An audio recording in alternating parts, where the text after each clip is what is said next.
Hello guys, and kumusta kayo? Ito sa mga nag-aabang ng ating update price list ngayong March 17, ayan, 2024.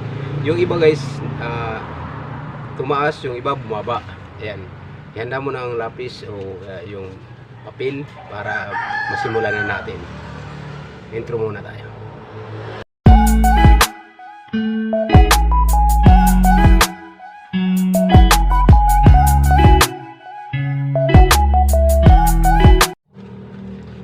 Ayan guys, dito na tayo sa ating another video.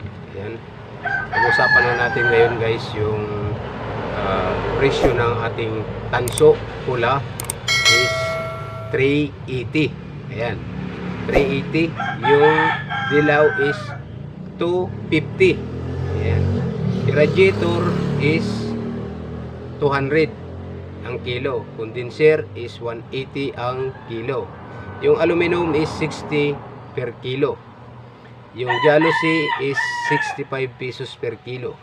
Yung panta is 50 pesos per kilo. Ito guys, yung zinc is hindi pa rin nagbabago is 70 pesos pa rin per kilo. Yung tingga is 60 pesos per kilo. Ayan, kaldero 40 pesos per kilo. Stainless 25 to 30 pesos per kilo. Yung plancha is 20 pesos per kilo. Yung bakal is 16 pesos per kilo. Bila tayo. Tapalodo is 8 pesos per kilo. Yung yero is 7 pesos per kilo. Yung papel puti is 6 pesos per kilo. Yung karton guys ay 3 piso pa rin. Yung dyaryo is 4 pesos per kilo. Yung sibak is 13 pesos per kilo. Yung pit is 10 pesos pa rin per kilo. Yung malutong is 7 pesos per kilo. Yung mono pala guys, yung 7 pesos per kilo. Yung malutong is 3 piso lang, 3 pesos per kilo. Yung lata is 4 pesos per kilo.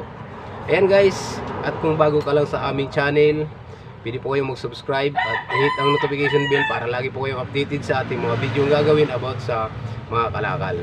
Ayun, sample guys, kung ikay nangangalakal naman o ikaw ang nag-iikot tulad dito sa Bicol, is ang bili dito nila ng halimbawa 16 pesos per kilo ang bakal. Bili sa junk shop. Ang bili nila dito guys ay 11 pesos to 10 pesos. Ganun. Mayroon silang 5 piso. Ayan, ganun magpresyo. Kasi siyempre magagasolina ka o kaya magpipidal ka, mangulasi yung umiikot. Yan, ganoon. Yung karton dito guys sa Bicol is itinigil na yung pagbili. Kuha ganoon.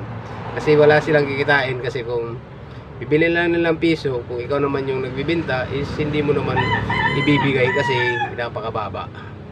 Ayan. Yung alum naman natin guys is di pa rin siya bumaba na konti, parang ganun lang, piso, 2, 3, ganun lang yung baba niya.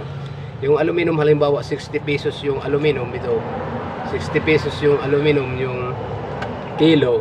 Kung tulad ko na bumibili ng angulasi, is pwede ko yung bilhin ng hanggang 40 pag marami, ganun, para mayroon din tayong kita na mga nangangalakal. Ayan guys, magandang buhay. Thank you for watching. At kung bago ka lang sa aming channel, pwede po kayong mag-subscribe at hit ang notification bell para lagi kayong updated sa ating mga video gagawin about sa iba't ibang uri ng mga diskarte at idea para kung magkaroon tayo ng pagkakakitaan. Magandang buhay.